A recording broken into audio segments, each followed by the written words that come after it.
to order. It is Tuesday, February 10th, 2023 at 7:08 p.m. And please join me in the Pledge of Allegiance.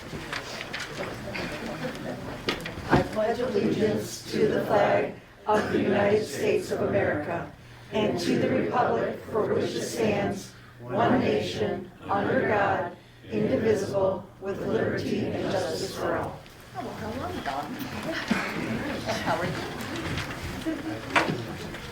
Roll call, please. All right. Tom Trout, Here.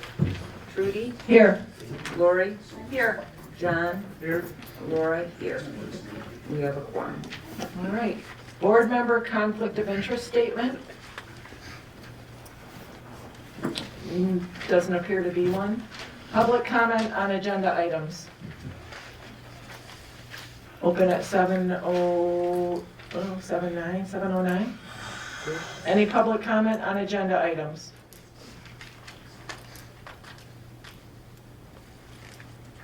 Public comment on agenda items is closed. Approval of meeting agenda. I have a couple of changes. Okay. Can I start, please? I'd like to add, let's add the wastewater treatment plant headworks building expansion. Let's put it under 10A with the sewer construction bills and change order. And I'm sure Steve will explain it to us. Did he stay? Yeah. Oh, good, okay. At At the end of the table is, at the end of the table is the letter of support that the board authorized writing last month. It's there for public review. I don't know that that needs to be on the agenda. I just wanted to point it out that it's there as a point of interest. And I would like to postpone the assessor contract. Let's remove the assessor item 9A under old business. To postpone that to March. Those are my changes, please. I have none. Any others?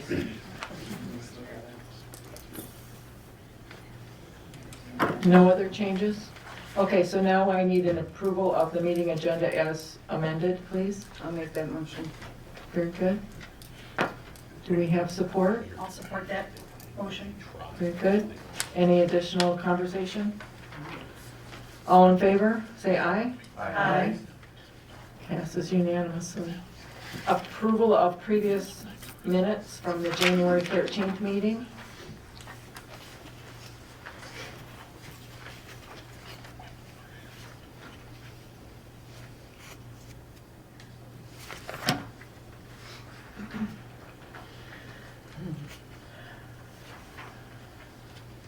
I'll make a motion to approve the January 13th meeting minutes.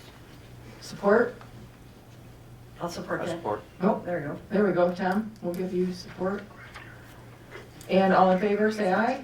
Aye. Motion carries unanimously. Reports.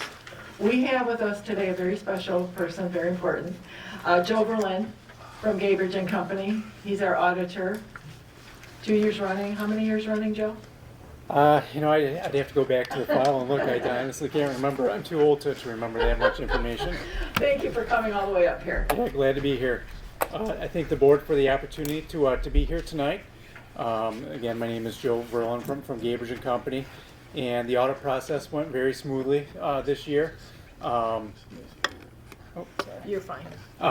Very, very smooth audit process this year.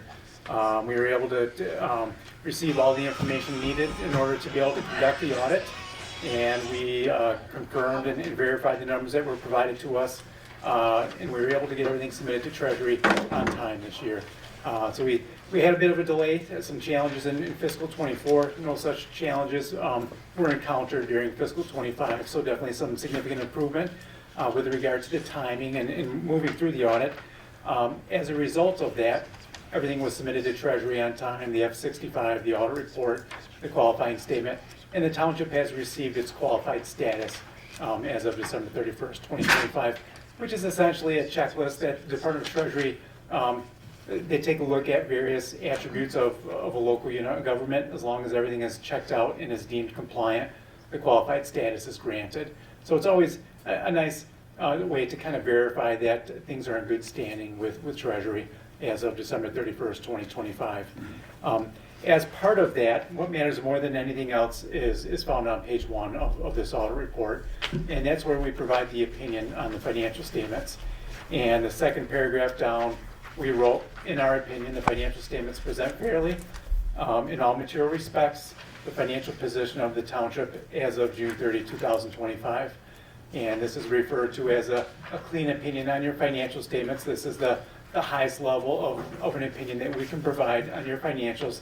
And like I said, it essentially is a statement that the numbers were timely, they were accurate, and they were verifiable. So it means something to have a clean opinion on your financial statements. We've had larger organizations that weren't able to stand behind their numbers, and they had either a qualified or an adverse opinion. So it means something to get to this point, but it always should be the township's goal to have a clean opinion on your financials. The other thing that I wanted to point out is the very last paragraph, the fourth paragraph on page 1. It's an emphasis of matter paragraph. And every 3 to 5 years or so, the Governmental Accounting Standards Board will issue a new pronouncement, and it stands to have a significant impact on the financial statements of local units of government. And this year, the Governmental Accounting Standards Board issued statement number 101. It basically is a more conservative approach to valuing your paid time off, the township's paid time off to its employees as of year end. It did not have a material impact on your financial statements, but it still was a significant standard, and we did want to point it out to readers of the financial statements that the township did implement statement number 101 during the course of the year. Next, if you go to page 6, the next section of the audit report is management's discussion and analysis, and this is essentially an 8 or 9 page summary of the entire audit. Here you get financial highlights. You can see 2-year comparative information to get an idea for some of the trends that your finances are showing. And then there's some narrative explaining reasons behind changes in your numbers during each of the past 2 years. This is the section of the audit report. I live in the city of Kentwood. I read their MD&A. I just find it to be the quickest spot to get the information that matters to me as a reader of the financial statements. So working through the financial highlights, the first bullet point is on the long-term basis of accounting. It's called the accrual basis of accounting.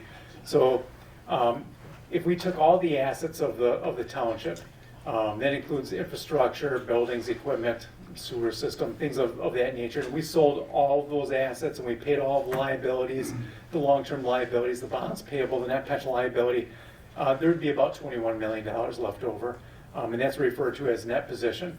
In the corporate world, we would call that equity.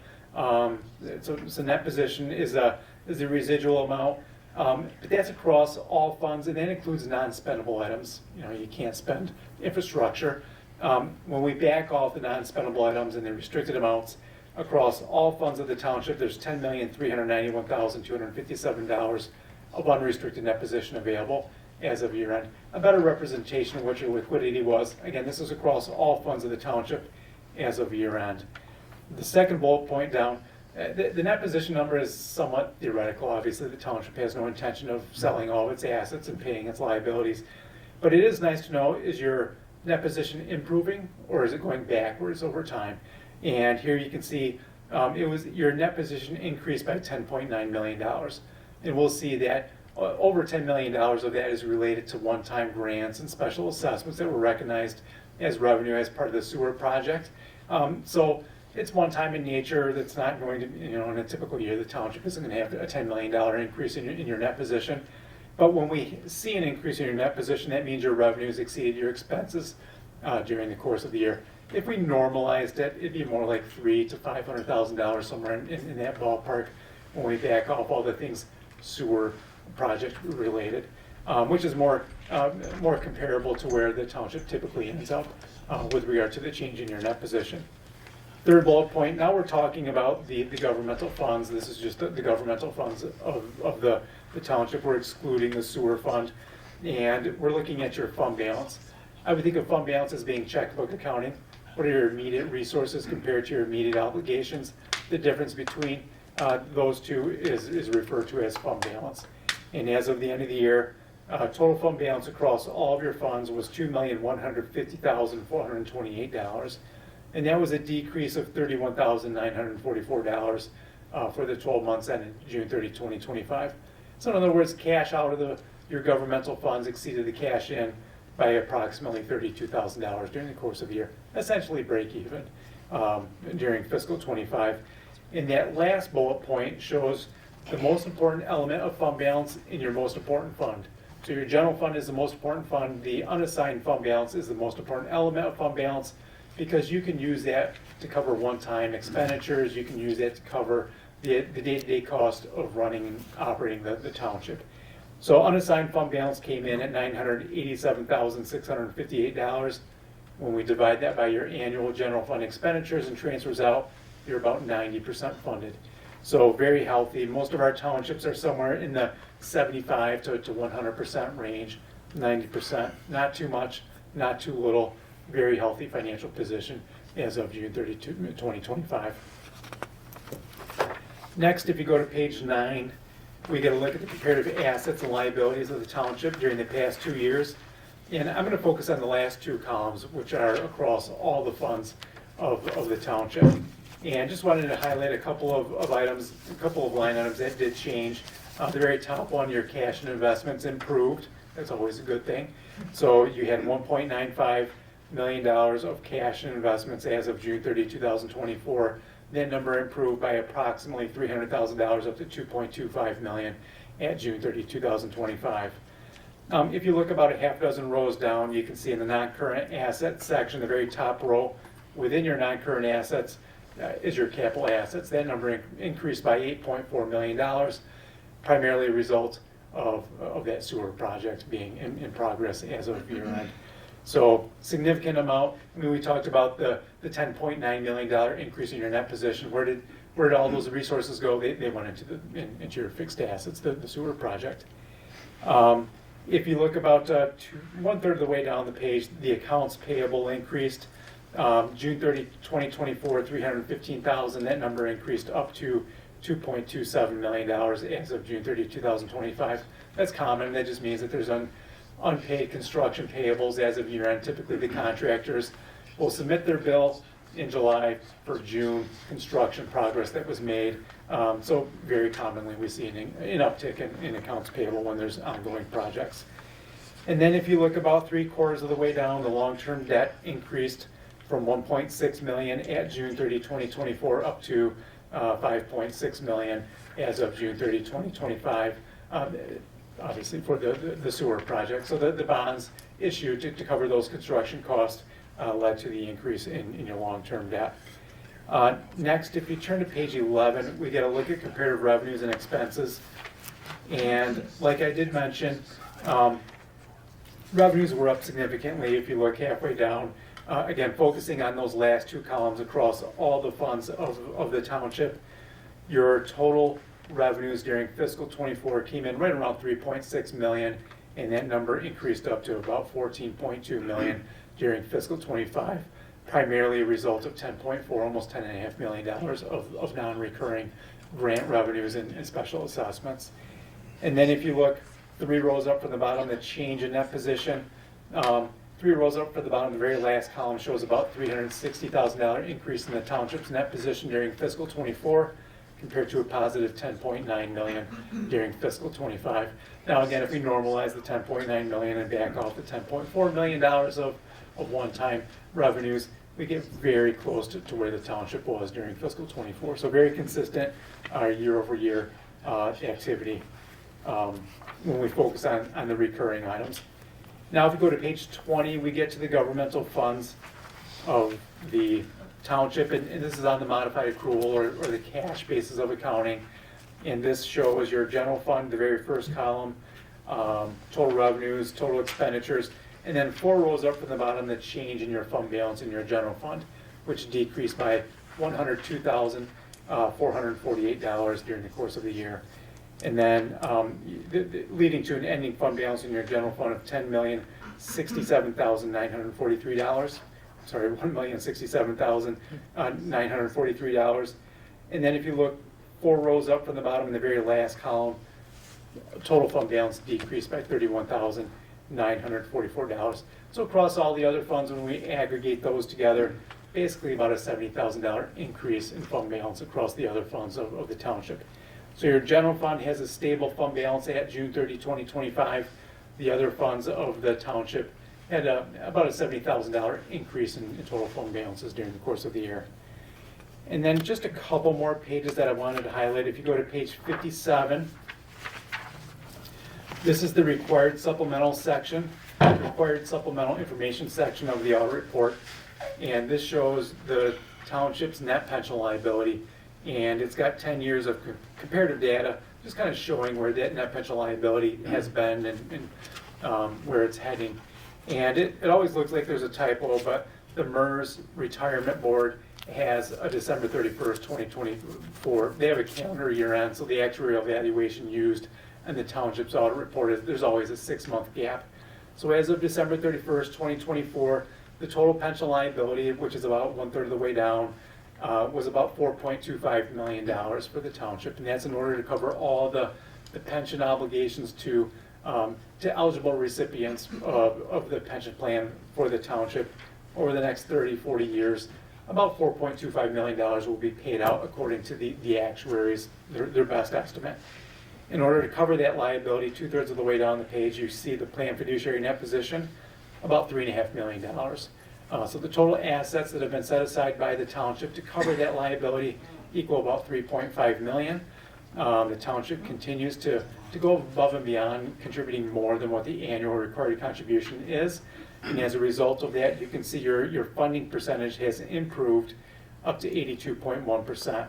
So when we take your total assets of $3.5 million, we divide it by your total pension liability of $4.25, you're at 82% funded.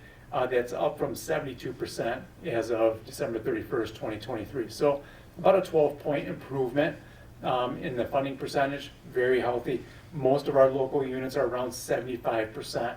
So you're about 7% ahead of where local units are on average with regard to covering that total pension liability. Michigan Department of Treasury expects a minimum funding percentage of 60%, so you're 22 points. Not that that's the best practice benchmark to compare yourself against, but you are 22 points better than that minimum level, and about 7% better than what we're seeing on average for local units of government. And then lastly, if you go to page 83, because the township received and expended more than $1 million of federal funds during the course of fiscal 25, in addition to doing a standard financial statement audit report, in addition to that, we also perform a federal single audit report. And what we do is we look at all the federal funds received by the township, we perform risk assessment procedures, and we identify the federal funds that we believe to be most likely to have some type of an error, compliance error. And we take a look at the half dozen different federal compliance requirements attached to those funds.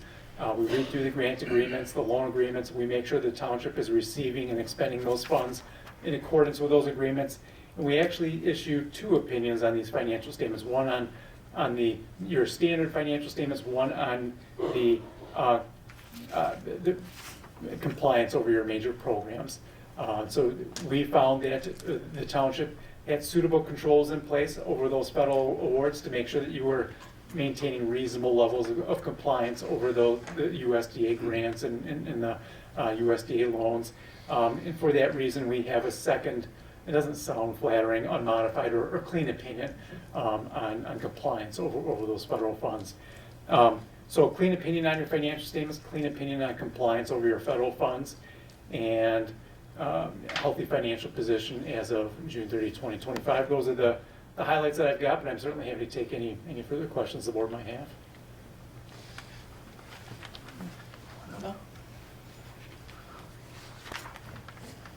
So I think you and I have talked about this. Each year is taken as its own. So what happened in the previous year, has been addressed, and we are qualified according to the Department of Treasury. Yep. So as of December 31st, 2025, the township or the Department of Treasury is looking at, was the township's audit report received timely? Was the F-65 filed timely? is the township receiving and expending the tax funds correctly? All those types of compliance requirements that Treasury deems to be essential. And you guys passed all of those tests, and for that reason, you did receive qualified status. Okay, thank you. Thank you. Any other questions or comments? No? Okay, Thank you very much. all right. Thank Yeah, you. thank you very much. Yep. Sewer update.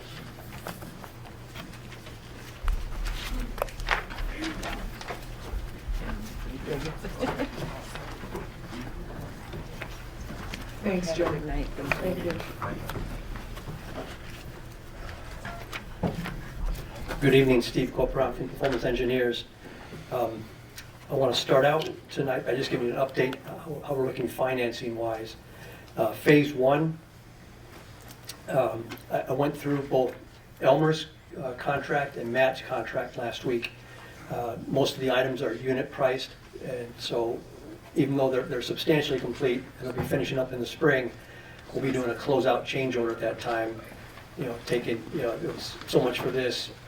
We had extra here. This just went off by itself. Uh-oh. Okay, we're back on. We're live.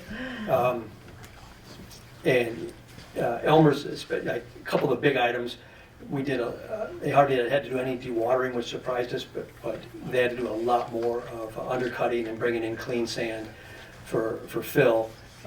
Those are two huge items, but they kind of balanced each other out for the most part. But all said and done, my crystal ball says they're going to be about 20,000 short at the end up here. So there's still about $20,000 change order when we do that closeout change order, which is fairly insignificant in the big scheme of things. Yeah, that was a good win there.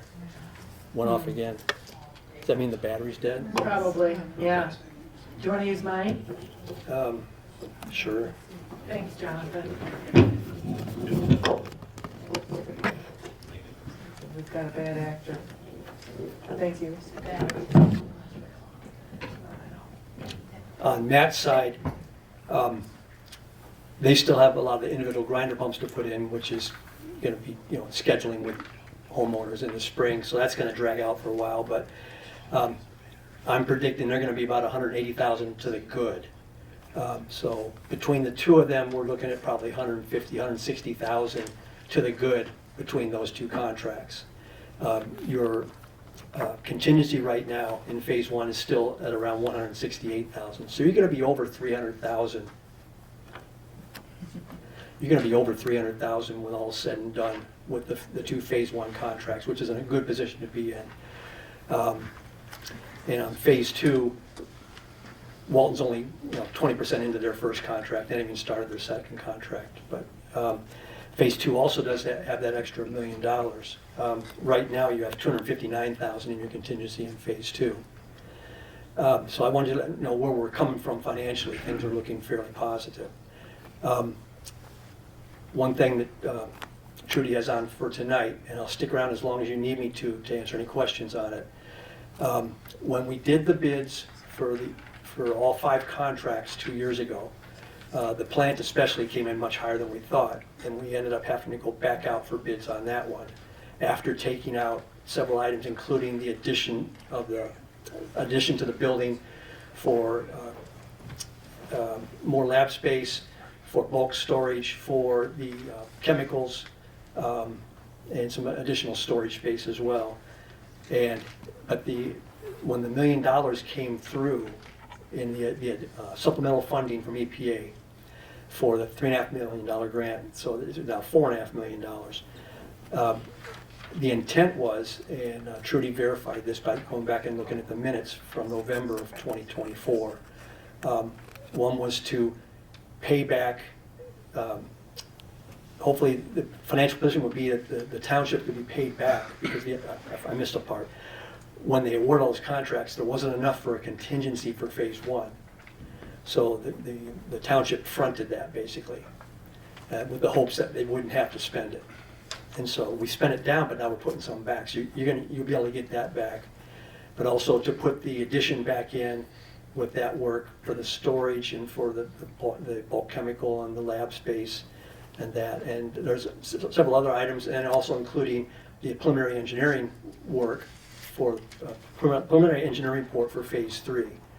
So, but what we've put together is a bid package for putting that storage addition to the building back in. It also includes a bulk storage tank, so we don't have to deal with the drums anymore.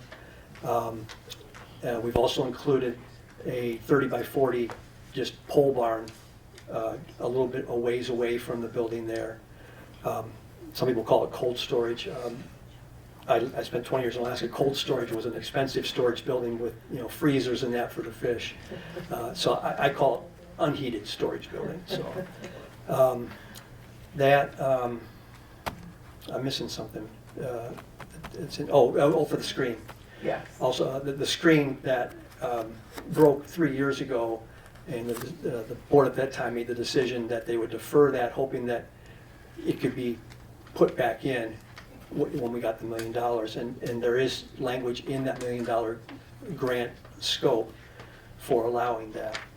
So, and we're going to size that to make sure it can handle what we envision to be a phase 3.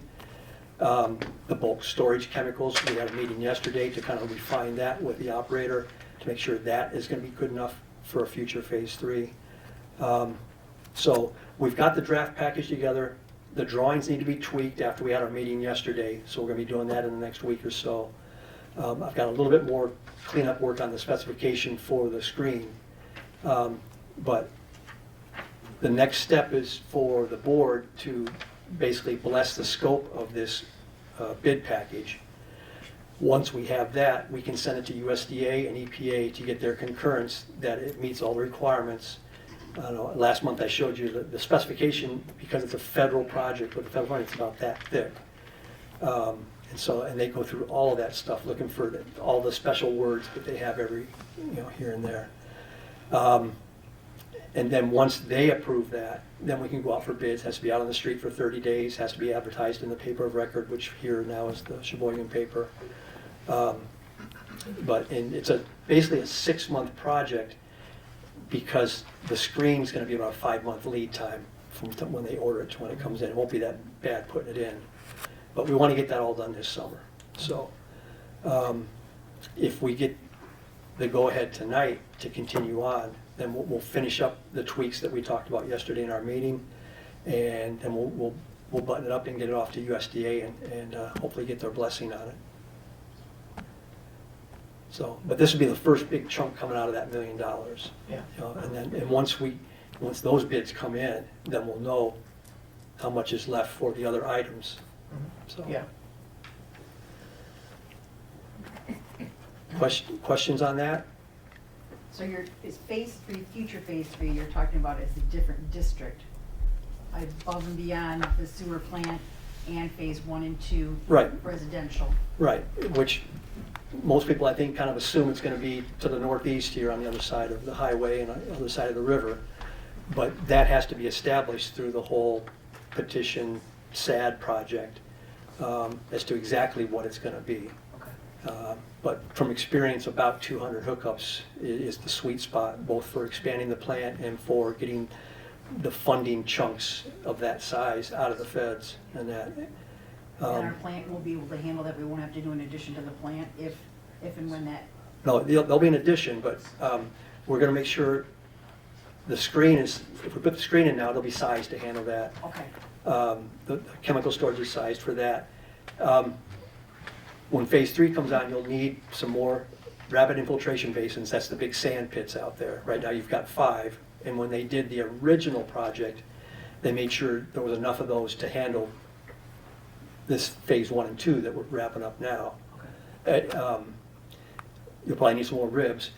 You'll also need, another train, but with that sideline surge tank that we put in this year as part of the phase 1 and 2 project, that will hold the trains to accompany or to do another phase 3. Okay. So we've been working all along to try and keep thinking ahead and making things so that it can be added onto as cost effectively as possible. So, Other questions? Okay. Later in the packet, board, we have the drawings and the proposal. Do you want to address it now while we still have Steve available to us? well, I can stick You can hang around. around? Okay. Yeah, Okay. because there's no construction going on right now, I didn't have to come up here till late this afternoon. So I swung by the house on the way home and fed the cats, so All right, good deal. that they aren't gonna be out for blood when I get home tonight. Okay, yeah, okay, all right, good deal, thank you. Any other questions then, or comments? No? Do you want me to stick around? Yes, Okay, then I will. thank you. Mhm. Okay, very good. Clerk, please, report. Okay, we have, sorry. You're fine. Invoice register report, we have 62 invoices in the amount of $149,699.87.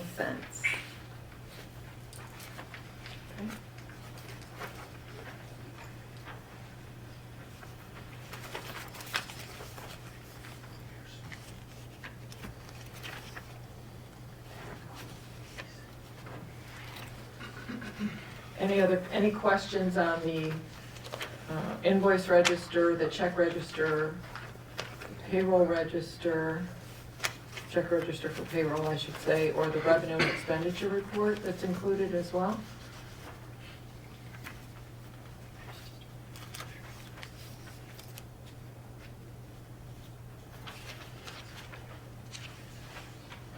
If there are no questions, then I will make a motion to accept the clerk's report and pay the bills. Okay. Approve. Tom seconds. And any other comments, questions? Oh, Jonathan, you're still reading? Here. Okay. All in favor, say aye. Aye. Motion carries. Thank you very much. Treasurer. Okay, all bank statements have been reconciled. As of last week, she got them all done. She came and finished up a couple things in pool today. And so they're all done, except for we're just waiting for bank statements from library. But those are real quick, those are quick reconciles, so we're ahead of the game on reconciliation. Taxes are coming in fast. I have, of the roughly 6 million that we collect in the winter, we have about 1.6 million left to collect. And there's only, 17th is the last day to collect, so it's coming in fast and fun. So if you drive by and you see my office is open, it's because I'm in there just receiving. No, when you say the 17th of February? 17th of February. Okay. Then if they still can pay until March 2nd, but there's a penalty. or Okay, interest on it, okay. so. But yeah, it's coming in and I'm sending it out as fast as I can. 1 week we got in 1.2 million, 1 week alone. And where do you distribute that to, just so that everybody's aware? Okay, so there are, if you look at your tax bill, and I was gonna do a graph, but I knew this would be a longer meeting tonight, so next month. But the top portion of like 911, county roads, all that I write a check out and send that up to Sheboygan County, including the recycling tax and the COP ISD, which is our intermediate school district for Sheboygan, Otsego, and Presque. And then I write a check to the school for 2 line items for them. And then I write out 3 checks that go to original sewer phase 1 and sewer phase 2. And then township gets some, so. For the police and the fire and the lights and so. But I thought I'd do like a little chart next time, Yeah, but that would if be it's a interesting. smaller, yeah. Okay. All right, any questions? Okay, correspondence, yes, we have gotten some correspondence.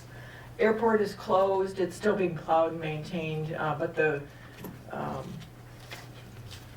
I call it the lounge, that's not the correct. Terminal. Thank you.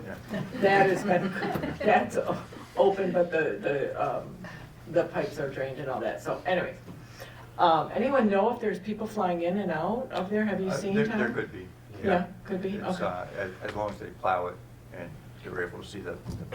And I know Mark told the powers that be out there that we're plowed, but, you know, the bathrooms aren't open, Yeah, so. so there's an official way that they close the airport, and and it's online, and any pilot that wants to come in, they'll check that kind of detail before they do. Okay, I haven't seen them close it. So, okay, all right, good deal. Let's see. DDA, do we have a DDA rep here? We're still pursuing the pathway, safe routes to school pathway expansion south of town. We do have a request for proposal out there. We've had a little bit of interest in that.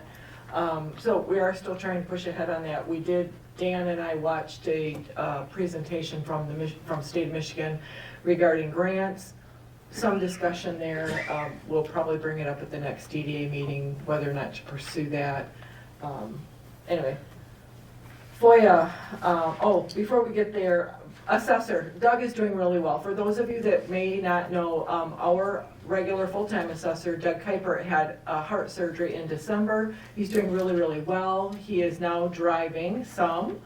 He gets tired really fast. He's excited to try to come back, but we want him to be able to get here without falling asleep. So in the interim, Clayton McGovern has stepped up, and he's doing a fabulous job. And in addition to all of this, the county, Sheboygan County, is undergoing an assessing audit this year, PA 660. So he's helping get us tuned up for that as well. So you'll see some changes, some additions to our website, and Karen's handling that as well. So assessing is going along. DDA pursuing the pathway expansion, many FOIA requests. Jonathan, do you want to jump in here now, or do you want to wait till then? Do you want to do this now? Okay. So as the new FOIA coordinator, I did purchase a computer specific to FOIA email. And getting in there and reviewing everything, it seems to be not running the most smoothly. What I found is, responses are being sent from 18 different people, and questions are being asked, and stuff's getting missed. So just kind of created a little flow chart here to hopefully negate some issues and make for a smoother process. So I believe Karen got the FOIA email on the website, correct? I didn't double check that today. I will tomorrow. Okay. I did ask her, but I'll double check with her. So anyway, so all FOIA should be sent to the FOIA coordinator email. I will review those daily. I will then dissipate to the proper department head, whether it be the supervisor, the clerk, or the treasurer's office. I just asked for an acknowledgement from the department head that, yes, I've received this FOIA request.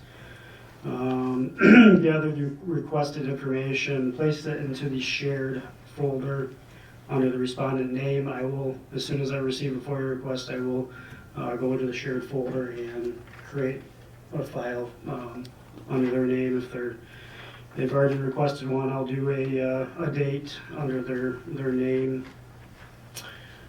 So yeah, just dump any requested information into that shared folder, and then once it's in there, I'll review it, make sure nothing needs to be redacted, make sure everything's hopefully fulfilled, and then I will disperse it back to the requester through the FOIA email.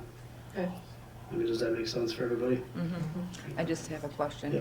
So what, because once there's that 5-day, I'm sorry. You're fine. Time's out. So when you receive the email, does the clock start ticking, or when we acknowledge that we got it? No, I think once I acknowledge that Okay, it's been received, and then I'm going to send it out simultaneously, so. okay.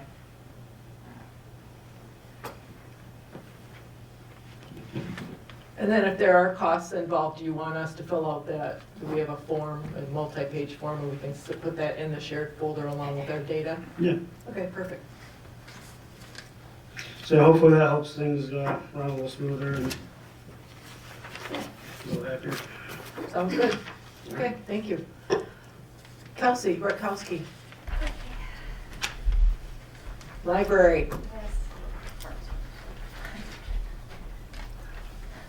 Hello. Hello? No? Hello. Okay, we're good now. Hi. So I do it as a test to make sure. So before I start, I had a virus last week, and I'm on the very tail end of it, but I still have a cough. So if I cough, that's why I promise I'm not contagious. So that's number one. So for February, we have one event that's left for the month. It's our classic movie matinee. That is Friday, February 20th from 1 to 3 p.m. We're doing Casablanca this month with the month of love. And that's a runtime of 1 hour and 42 minutes. Popcorn, snacks, and water will be provided, but you can bring your own if you'd like. And you are also welcome to bring your own choice of seating and a blanket and whatever else will keep you comfortable while watching this movie. No sign-up is required to attend. I'm shorter. Okay. And so also March, going into that, so our theme for March is Meow Madness. I'm very excited about this as a fellow cat lover. So alongside doing some events with the Humane Society and possibly with the Indian River Veterinary Clinic, we are also doing Felines for Fine Forgiveness through it's kind of a jumble, but it's through the month of March. So if you send or show us a picture of a cat, and it does not need to be your own cat, then the library will forgive any late fines. So it's just a fun thing through March, and then we get to see cats, which, I mean, who's going to be mad about that? It does not apply for fees due to lost or damaged materials or Melcat items. Eligibility is ultimately decided by library staff, but, I mean, it doesn't hurt to show us a cat. So. We're also doing the Secretary of State mobile office will be back in this room on Monday, March 2nd and Monday, March 30th. They're coming twice in March. 10 a.m. until 3:45 p.m. No registration is required. You can just drop in. And I also want to give a thank you to the Indian River Chamber of Commerce and its members for awarding the Indian River Area Library with the Outstanding Promotion of the Indian River Area Award for the second year in a row. Yeah, that's great. We love to highlight this beautiful community that we live in, and we are so appreciative of this recognition. So thank you. That's everything. Very good, thank you. Okay. Any questions for Kelsey and her activities? Are you still doing the, meditation with meow meditation or something? I'm happy to talk about that. Okay, so tomorrow we have our Kitten Cuddles program. That's with the Humane Society. And we do have one time slot left, so that's 2 to 2:15 p.m. If you want to hang out with 4 really cute cats in our meeting room, then you can sign up for that on our website, and we will get back to you right away. We are going to do it again in March. I just need to get the time nailed down with her. And then we're going to do like some DIY craft things, so we'll do DIY cat toys as a class. We're going to do a DIY pet blankets, and the pet blankets will be all donated to the Humane Society. And we are possibly, see, this is the one I'm trying to rope somebody into. I want to do an Understanding Your Cat program. And so hopefully I can get someone from the vet clinic to do that. And if not, then hopefully somebody from the Humane Society. And if not, I will teach it. So somebody is going to be teaching this class. So that's where we're at. We're also going to do a movie showing probably of Aristocats at some point during that month too. We're really leaning into the cat theme for March, but I promise we will do dogs in August for Dog Days of Summer. So I'm not leaving out the dog lovers.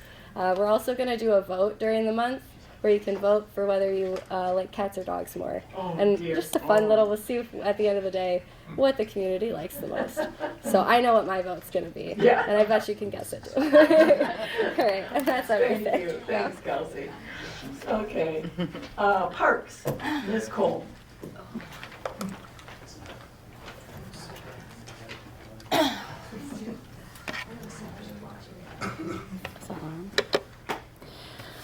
Okay, we met February 3rd.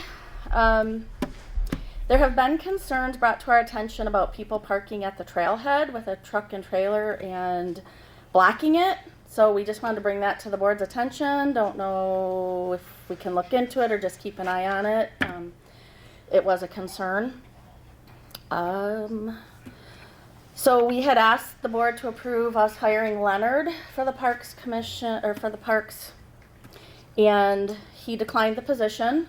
So Doug then reached out to another applicant that we had, and he never responded.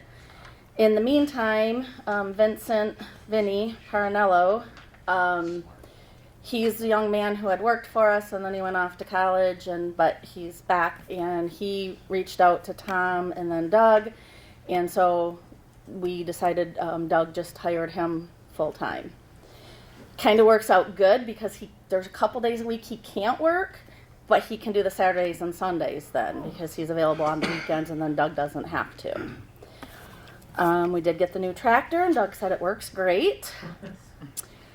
I will not be at the next meeting. Not that I don't really matters, but we just kind of discussed it, and we figured we'd still have a quorum. I'm going to be on a cruise, so they didn't want to change the date. So, and I'm not going on my cruise. Sorry. I think that's about it. We will continue to monitor park facilities throughout the winter months and prepare for spring projects. If anybody has any questions or issues, please don't hesitate to contact one of us. And do you still have a position open on the Parks Commission? Yes, we do.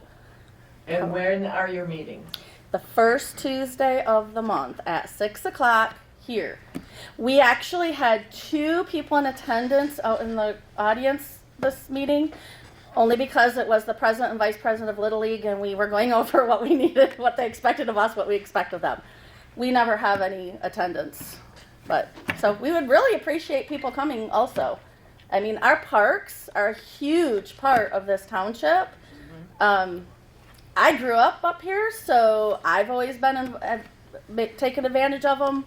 My 3 kids have, and now my grandkids do. We need more people to help us keep the parks up and running, supporting, whether it's financially, helping, being on the commission for ideas. Our parks, people come from all around for our parks. My brother-in-law, his kids played ball for Petoskey, and Petoskey has a lot more money than we do. They always said that our ball fields were the best ones they've ever played at. Nice. We need to keep these parks going. So please support our parks, and please join the commission. Thank you. Thank you. You're fine. You're fine. I'm sorry, did you guys have any questions before I go? No, I don't. Thank you, ma'am. Thank you. Yep, Have a see good ya. night. You too. Police, chief. Can you do something about the heat? I'm kidding. Good grief, it's hot. It's working, ain't it? Jeez Louise. It's down to 62 in here by thermostat, but holy man. It isn't 62 in here, I'll tell you that right now. So, real quick, on January 22nd, my officers were dispatched to a truck and trailer in the ditch on Victor Drive.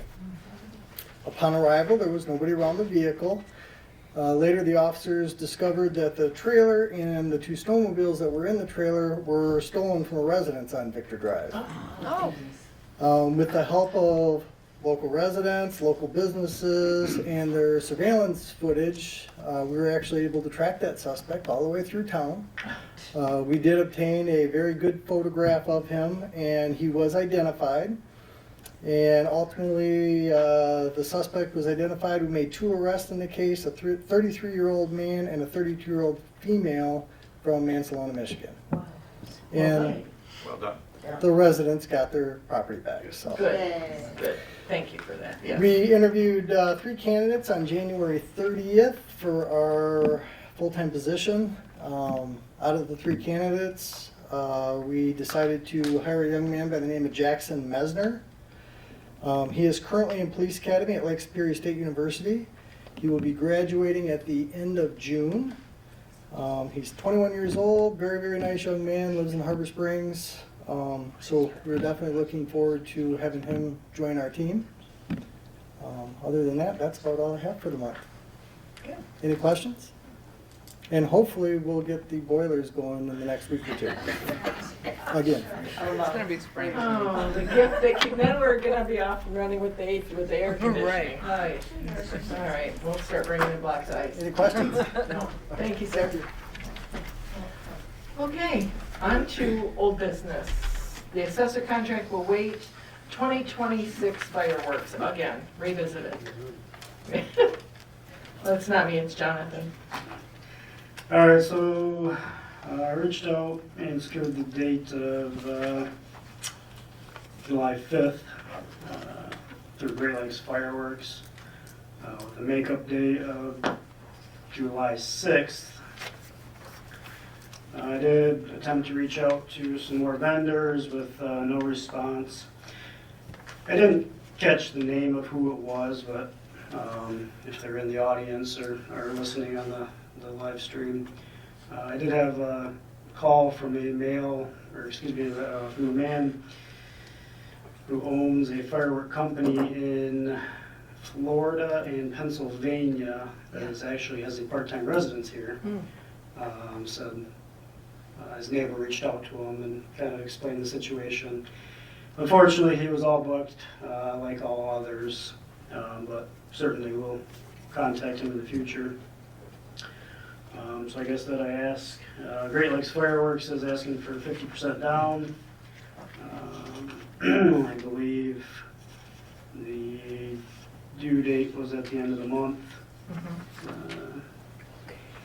So I guess I'll make the motion to contract with Great Lakes Fireworks and to pay 50% of the $15,000 budget cost. Okay. So that's the motion, that we accept the contract with Great Lakes Fireworks for $15,000 with a 50% down payment of $7,500 due by the end of February. That's the motion Jonathan made. We have support? I'll support I that. support that. Oh, okay. I do have a question though for Jonathan. Yeah. You think there's any appetite in Indian River for a drone show instead of fireworks? So I guess maybe if Pat would like to comment during public comment, there is going to be a committee that's formed for 4th of July 250th anniversary. And it's something that has been brought up. So. Okay. Any other comments or questions? Okay, all in favor, say aye. Aye. Opposed? Motion carries unanimously. We'll get that checked out ASAP. Wastewater treatment plant operations contract. Do not be dismayed by the size of this contract. We put this out to bid. We did get 2 site visits. Both companies declined. They said they could not match what Mead and Hunt does. One did not have personnel in the area, and the other just said he couldn't touch it. So, Mead and Hunt's project proposal, is on page 11. It is a 3-year contract. Their scope starts on page 8. It runs for 3 pages as to what they will be doing for us. I won't read it here. With the expansion of the collection system, with the expansion, the doubling of the treatment plant, our testing also expands. They are set up to handle that out there with their the level of operators that they provide to us, A and B, and I think it's A, B, C, and D, and I cannot tell you the difference between them. This is a 3-month contract to start March 1st, 2026 and end February 28th of 2029. It is a monthly fee of $15,000 for the work performed. And there will be an increase of 4% in each subsequent year. There is call out. This is for basically a full-time operator at 40 hours a week. Anything over that 40 hours a week, we will be billed $110 an hour with a 2-hour minimum. There is a markup on reimbursed expenses, say they had to buy a battery. As an example, 15% markup on that. There is a budget limit of $30,000 for call-outs and additional work. Mead and Hunt has been with us since 2018, who can tell me, 2017, Sally, do you remember? No, I think Gordy Frazier was still there in 2017. Okay. They have, Mead and Hunt has just done an exceptional job. They are the top of the line in wastewater plant operations. And we have on My Enviro, which is a state website where they post all of our testing, we are, I believe, at 100% compliance, if that's the right terminology to use. We've enjoyed that with them at the helm for a number of years. We're fortunate to have them and have such a good relationship. They've also helped us get things up to speed. We've not had a good track record in maintenance with our system, our collection system, and with our wastewater system, and we are working towards that. It's going to be a process, but as the system grows, the need for regular maintenance is going to be of primary importance. We can't have plugs in the lines, we can't have lift stations go down. So we're working towards that. Anyway, so I will make a motion to accept the O&M proposal from Mead and Hunt. And I'm looking for support on that. I read every line of that very, very big response to the proposal, and it's one of the most professional and detailed proposals I've seen, and I would support that. Thank you, thank you. Any other questions or comments? You know, and again, something, I spend a great deal of time at the wastewater treatment plant and have learned a lot about sewer systems, and it's quite interesting. One of the things we've talked about with Mead and Hunt, and I think all of us can appreciate this, and all of us who are on the system and those of us that hope to be on the system, we want to have some sort of a tour. You know, what to do, what not to do, how does it work, why does it work? It's important to understand, it's not a, you know, we all just look for the magic flush, right? We just want it to work every time. Well, there's a lot that goes into that. And what I do or don't do to my system affects yours. It may affect yours. It affects it all. So we're working towards that. And as well, it's another career path. It's a very good career path for our young people. So again, we're working on that, maybe during our old-fashioned days or Summerfest or whatever. Let's go tour the sewer. Yeah, let's go tour the sewer plant. So it's just something, you know, to put it out there. And we've had some expansions out there. So hey, if anybody's interested in blowers and motors, screens, it's interesting, yeah. So, okay, so we have the motion on the table to accept the Mead and Hunt operations 3-year contract at $15,000 a month. Support. And we've got support from Tom. Any other questions? Any questions? No questions, but, you know, I think it was cool. These other two that looked at the work, how greatly they talked about Mead and Hunt. That basically they're the rock stars of the sewer operating and maintaining of the north, so, you know, it makes you feel good when competitors are saying, yeah, you should probably go with these people. Yeah, exactly. And you know, Mead and Hunt is all about relationship building as well. So last year, not even last year, when we were in the ice storm, they worked really hard with us and with Little Traverse and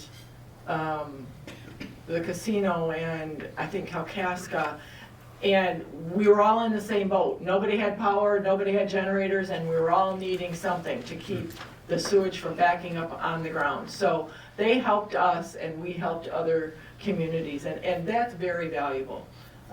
So anyway, okay, all in favor say aye. Aye. Aye. Opposed? Motion carries unanimously. Okay, thank you. The engineering consulting, that is a shorter contract. That is, we received one proposal on that. That was from Mead and Hunt, and that is again for oversight with the expansion out there, and that will be ending very soon. So that is a very short contract. It is not 3 years.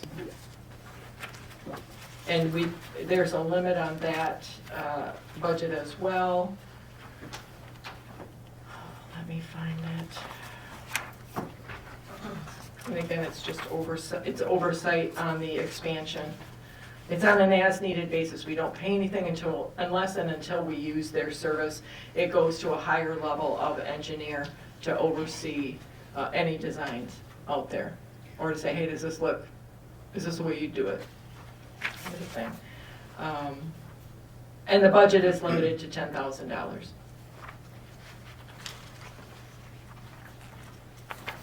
Per year? A year? Trying to find that. I know, I'm trying that part.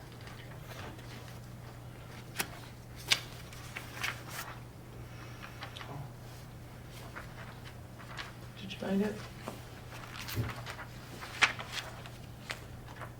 Don't have it marked.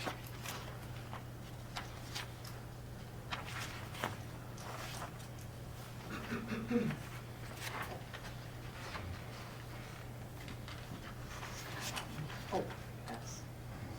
I think it's Page 7. 7. I didn't go far enough. That's insurance.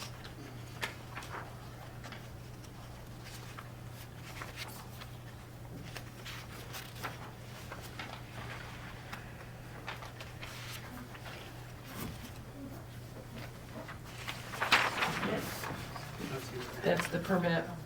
Yeah, that's the permit that we have to have.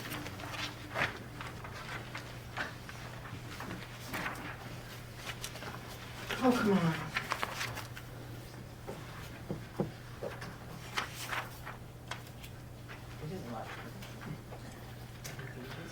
Fees, billing, and payment.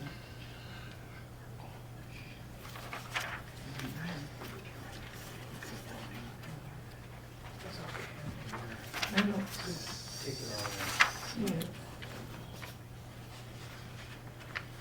Tom, did you see that in your readings of this?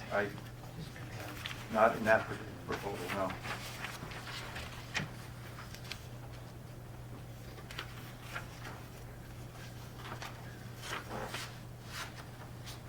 On 2, it talks about the client shall pay an additional charge of 1.5%.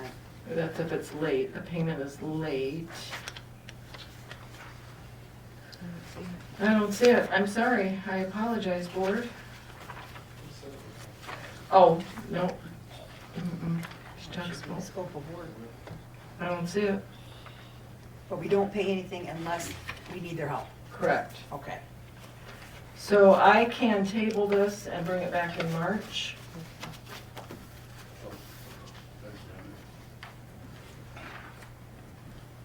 Expiration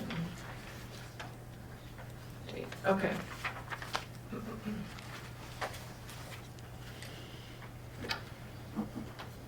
Okay, amendment to ordinance 12, which is, we talked about this last month. Last month we directed, we asked our attorney, who's here tonight? No. To amend the ordinance regarding the annual meeting, and that is indicated in bold under item C. So this is a formality. My motion would be to accept this amendment as presented. I support that.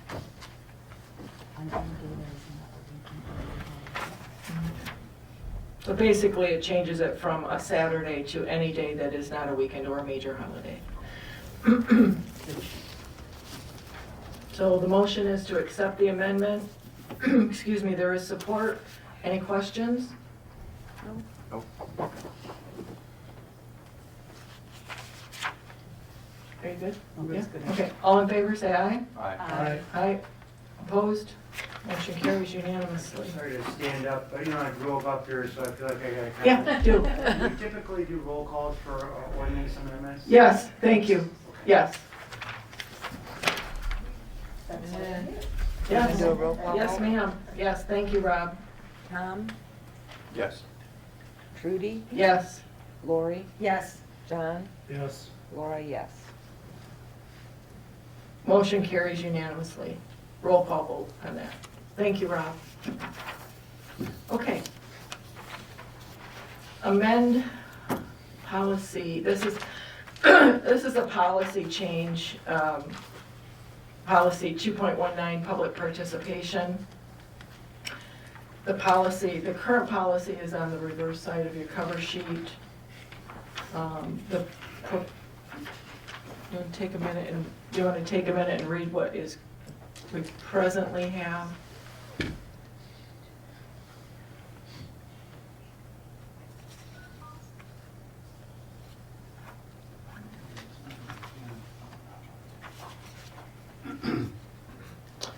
So the amendment is to add the following statement, which would say at the beginning of the policy, at meeting of Tuscarora Township Board, members of the public may have an opportunity under public comment on agenda items at the beginning of the meeting for no more than 3 minutes solely on agenda items.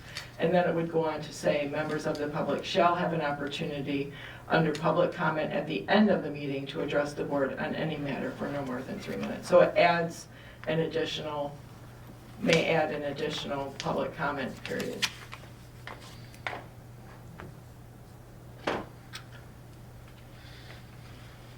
So I would make the motion to add that to our, amend the policy I'll support that. and discussion. Question? So, I guess I just have an issue with May, the word May, I guess. Why May? What's our thinking here? Well, to me, it broadens the opportunities, but rather than saying you shall, which is you will do it every single time, which is what we have historically been doing for the past 13 months. It gives the option to not include it.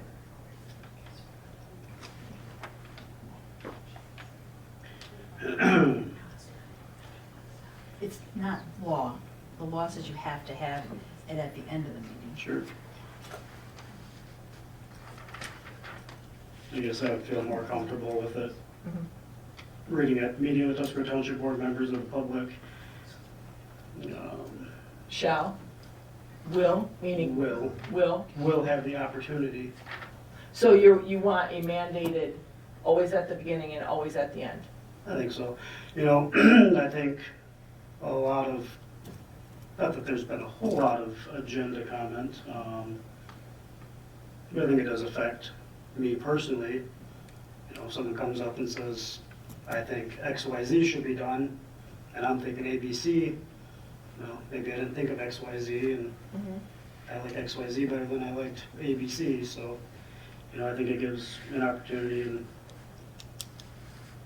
make a decision. And I don't disagree with you, which is why we've always included it in the past. I just don't like to pick and choose of, we're gonna have it on the agenda in April, but we're not gonna have it on the agenda in August. Sure. But these policies affect not only this current board, but all future boards. And so past boards didn't have comment on agenda items. They can change it if they don't want it. Okay. So do you want to amend? We have a motion on the table with the verbiage of may. Can we amend this? I think we can amend this. You can amend it, sure. So are you proposing, Jonathan, to amend it so that instead of may, it will say will or shall? I think will be given Okay.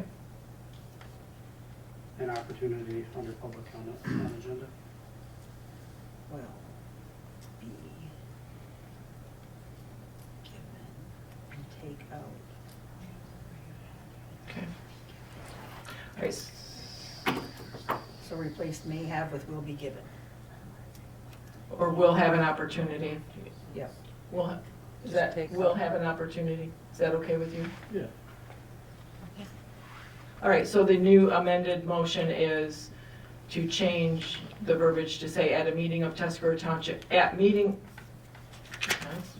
for English. At a meeting of Tuscarora Township Board, members of the public will have an opportunity under public comment on agenda items at the beginning of the meeting for no more than 3 minutes solely on agenda items. Yes? Okay. So that's the motion on the table. Any additional discussion? I'll second it. Okay.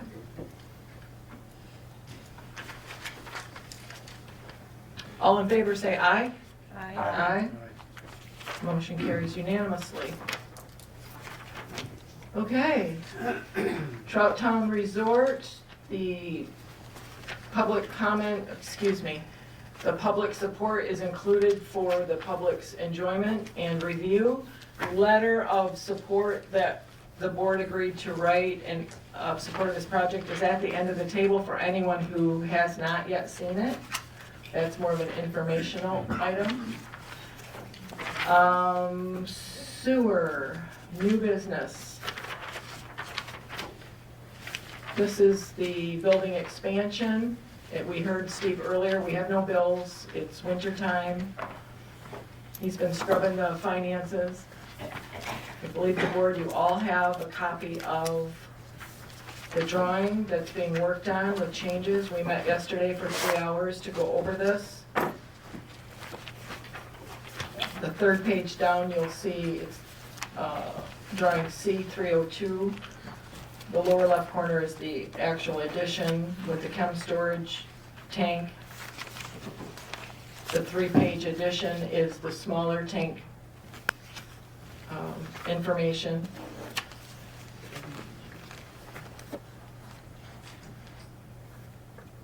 So again, the motion that I would make is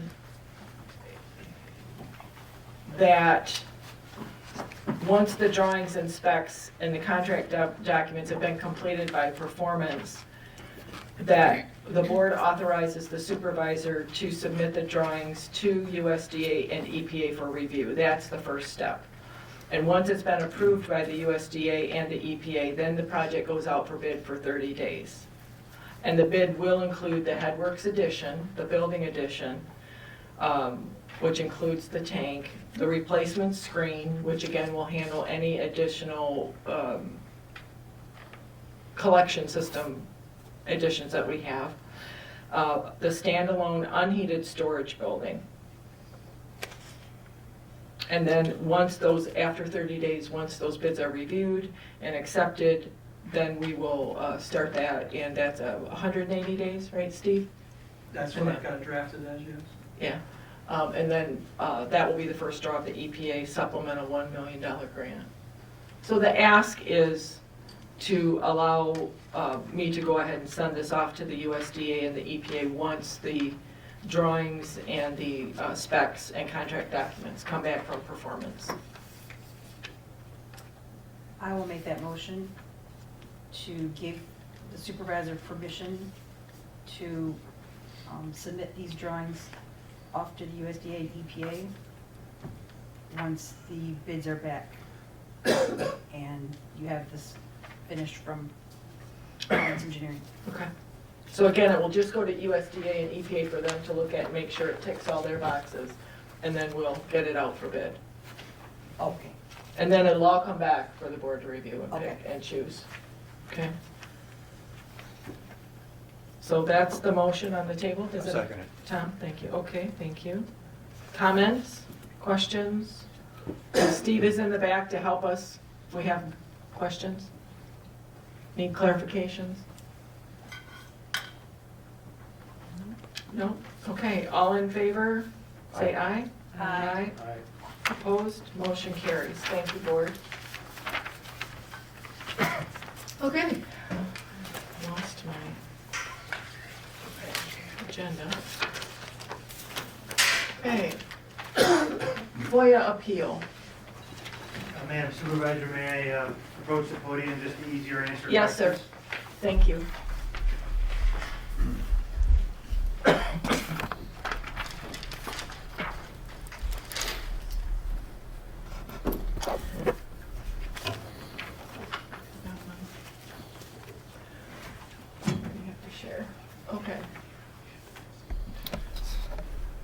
So we have had requests for FOIA appeals, and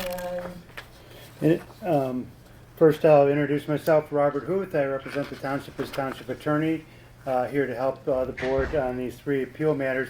I did send a correspondence, but I brought extras in case you didn't have it with you. I can just maybe pass it down, start with Jonathan, anybody that wants to take it. It's his microphone. My microphone. Check, check, check. There we go. There we go.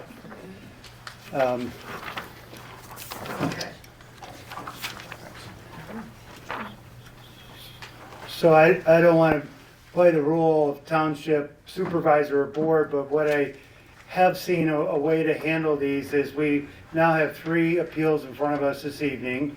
If we take them one at a time, we can discuss the best way going forward. Although it's a little bit different than our typical format for meetings here, it's always best if there's somebody, because we're having a hearing, an appeal, if there's somebody here in the audience that is present to speak to the matter, we should give them an opportunity to be heard. So if you found that format acceptable, I would say we would start with the first one that came up on my correspondence, and that's an appeal by Robert Kramer regarding 2 FOIAs that he sent, one dated February 4, 2026, and the second dated December 26, 2025. So if I have your permission, I would ask, is there anybody here to address the Robert Kramer Freedom of Information Act appeal that's set for hearing this evening? There is not anybody coming forward. Mr. Kramer indicated by way of email to me he may not attend tonight, but that doesn't mean we still shouldn't hear his appeal. With respect to his appeal, my recommended motion is that we say yes to his appeal and continue to strive to present documents to him that he is seeking. So a format that you might decide is if the board could comment on my recommendation. After I hear board comments, I would suggest a motion for you.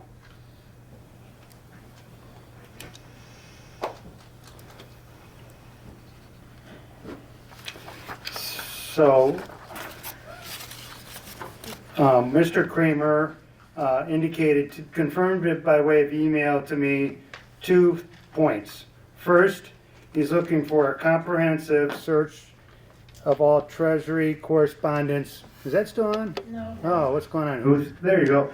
Mr. Kramer is seeking, in his first appeal matter, all Treasury correspondence received by the township, including internal communications and board materials from December 1, 2024 through present. Aha. Am I supposed to be holding that finger on that or no? No. The batteries are starting to go Batteries, All right, so that's A. On. Just give them to the trade. All right. Want to work? Secondly, he is seeking reports, drafts, management letters, corrective actions, and communications with the CPA. That FOIA request and our response to it, I think we should narrow down a date certain on that because it doesn't have, based on my email with Mr. Kramer, it doesn't have a date. I think it's reasonable to use the same date that he used in the previous one. So I would suggest a motion, but I think we should add to that, just as the previous one, from December 1, 2024 to present. Now, to present, Good. to present, you mean February, whatever. Yeah, right. Good. Actually, a good point. It would be until January 16. Okay, 1/16 of 26. Yeah, 116 and 26, that's correct. So, I could read a suggested motion, but for purposes of putting it in our minutes, you'll have it in front of you so you know exactly what we talked about. And after the the board takes action tonight, we should send Mr. Kramer a correspondence or some communication so he knows what this board decided on his appeal. So, with respect to his appeal, Mr. Kramer's appeal, here's my suggested motion. To grant Bob Kramer's FOIA appeal and direct the clerk to conduct a proper, comprehensive search and produce all Treasury correspondence received, township responses, written internal communications, and board materials from December 1, 2024 through present, and to produce all audit reports and drafts, management letters, and corrective actions, engagement letters, and scopes of work, written communications with the auditor or CPA firm, and written communications of Michigan Department of Treasury, EPA, USDA, and other agencies regarding audits, and I misspoke, from December 1, 2024 through January 16, 2026. And when I said present earlier, it should say limit to January, and I'm making a correction for your record, 16, 2026. That's my suggested motion. Okay.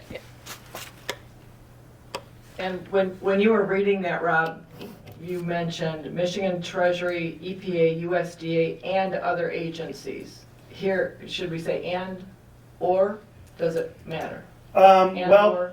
I'm a little bit worried if we say or, it seems like we can pick which ones we want to produce, and Exactly. our intention is to produce them all. So Right. I'm more comfortable with and. Okay. Thank you. Okay, so, If somebody wanted to, chose to, they could say, I move to adopt the motion that was read. there you go. I move to adopt the motion that was read. Very good. I can read it again, but I think. Somebody chose. I'll second that. Or can I? Yeah, absolutely, yes. Any questions or comments or? What's your time frame, Madam Clerk, to I'll have to start working on them do tomorrow. this 2 years of, or over It's- 2 years? It's Well, gonna what- take me a long time. Yeah, so we have 10 days and we can request, We're a little bit out of the statute in terms of the hard requirements, 5 years, 5 days, extend 10 days. So now we're in the reasonable area. So if you let me know, and I can let Mr. Kramer know tomorrow when you can expect that, we don't have to make it a part of our motion tonight. Our intention is clear. We're going to gather this information and produce it. So I'll make sure I communicate with him, and I have done so by email and text messages. okay. So we're thinking 10 days-ish. Okay. We'll have to pull together on this. Yeah. That can help. Okay. Does that answer your question? Yeah. Okay. Okay. So all in favor of that motion, say aye. Aye. Aye. Opposed? Motion carries unanimously. Okay, that's the first. All right. On to Roman numeral number 2. Mr. Rod Grandy is seeking all communications to and from the Michigan Department of Treasury concerning revenue, sharing, withholding, or borrowing authority. His FOIA was dated February 5, 2026. So my suggested motion is as follows. Motion to grant, see, I guess I should back up a little bit. On this one, again, we don't have a date that Mr. Gandy's asking for, but let's apply a reasonable standard. Let's use the same date that Mr. Kramer was using, plus some of those documents that may overlap and save us some effort. So I would suggest that we start with December 1, 2024 is the start date, and end at the date of the FOIA, which is February 5, 2026. So if we wanted to adopt that suggestion, it would be, the suggested motion is as follows. Motion to grant Rod Grandy's February 5, 2026 FOIA appeal and provide all written communications to and from the Michigan Department of Treasury concerning revenue sharing, withholding, or borrowing activity received by the township from December 1, 2024 through February 5, 2026. I'll make that motion, so read, just read. Second. Thank you.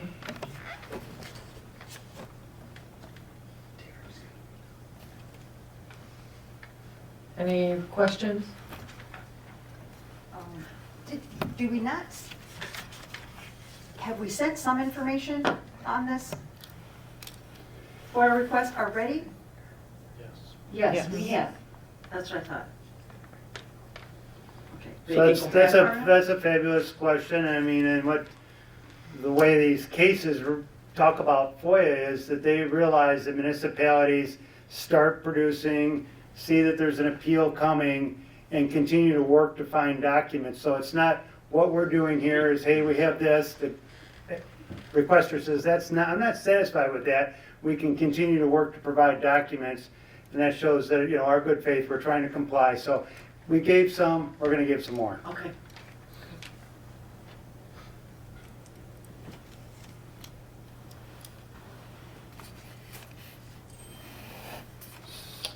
Any other questions? No.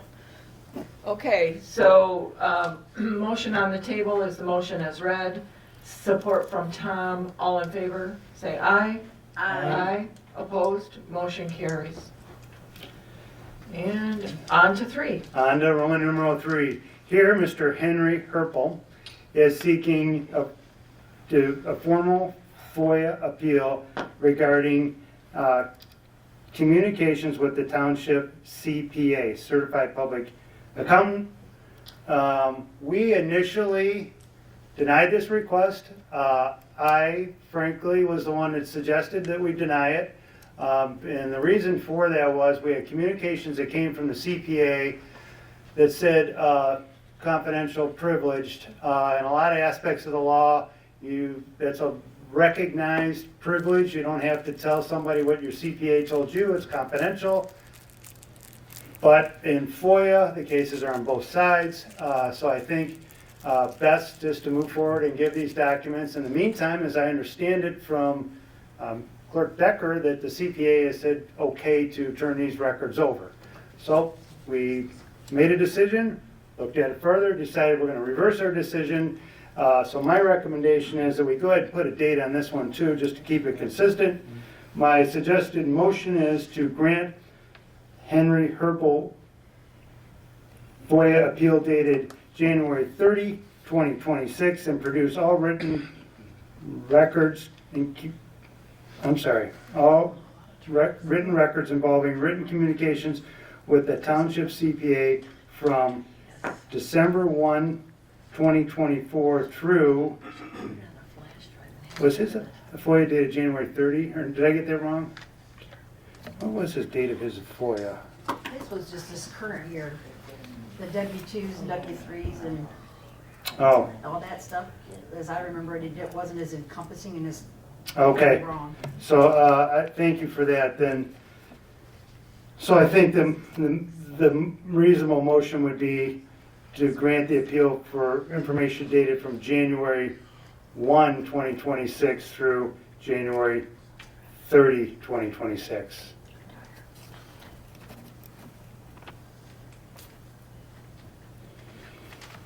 And just by way of formalities, I did forget to ask, is there anybody on behalf of Mr. Rod Grandy that is here tonight to address the board regarding this appeal matter? Nobody has stepped up. And then finally, is Mr. Henry Herpel or anybody on his behalf here to address this FOIA matter? Pat? I think you mentioned January 1st, 2026 twice, both for the start and end date. If I did, thank you. If I said January 1st twice, that is a mistake. I meant to say January 1st through January 30th, 2026. Thank you. Okay. All right. So I'll make that motion as read to grant the authorization for Mr. Herpel. I second that. Any other questions or comments? All in favor, say aye. Aye. Opposed? Good night. Motion carries unanimously. Thank you, board. Job well done. Thank you, Rob. Yeah. Okay. Home stretch. Let me just stand up and yell. Public comments. Everybody awake? Do it. Double dog dare ya. No public comments? Oh my heavens. Okay, public comments are closed. Board comments. I do have a board comment. You go first. Okay. Last month there was a comment made that the letter that we ultimately issued that was requested by, thank you, by Trout Town was sitting on my desk. That's not true. That ask had come to me initially in January of 2025. At that time, I reached out to the NLEA representative who was working with Trout Town at that time, and there were some hurdles that I couldn't get over and she couldn't help me. As we know, well, MEDC, Revitalization and Placemaking, the RAP grant, has requirements. One of them is a master plan. We do not have our own planning commission. We do not have a master plan. That was the first hurdle. As such, it defaults to the local, which is the county. The county has a master plan, and in fact, they rely on an approved site plan, which hadn't been done in January of last year, and in fact was done December 15th of 2025. Again, the RAP grant is meant to be somewhat flexible. If it goes on to state that if you don't have your own master plan, that is Tuscarora Township, there are alternatives. A downtown development plan. It was approached with the DDA. They asked for a presentation that it was declined. A capital improvement plan or an EDC plan. We don't have an EDC. Or a board, or a board letter of support. So ultimately, the letter of support came from the township board, and that is exactly the way it's supposed to happen. I've had legal counsel advise me that for me to write a letter would be coming from me, Trudy taxpayer. For me to sign a letter on behalf of the board has to be presented to the board and authorized by the board, which is what we did last month. So it's not a mere formality. It is a robust discussion. It is that we support the project, that we believe it fits in our area, it fits with our vision, the community's vision, and all the various committees and commissions that we have. It is not about delay. It is about making sure that we, the township, didn't sign off on something before the required planning was in place. And that was accomplished with the Sheboygan County Planning and Zoning Commission on December 17th, 2025.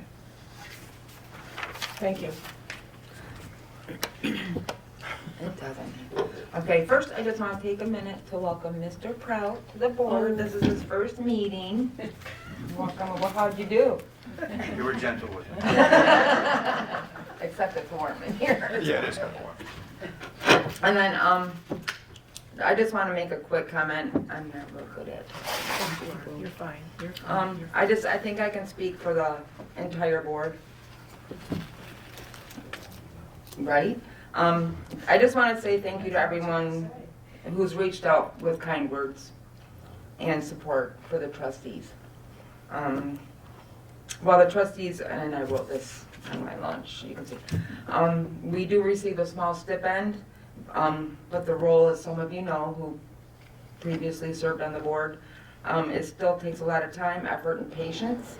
The work isn't always easy or visible, and a little encouragement goes a long way. Positive input, suggestions, come on in, offer your help. Doors always open. I just want to thank you for noticing and caring, and thank you for supporting us.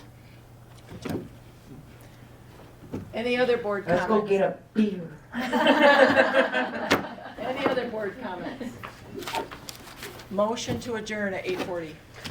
You know it. Bye.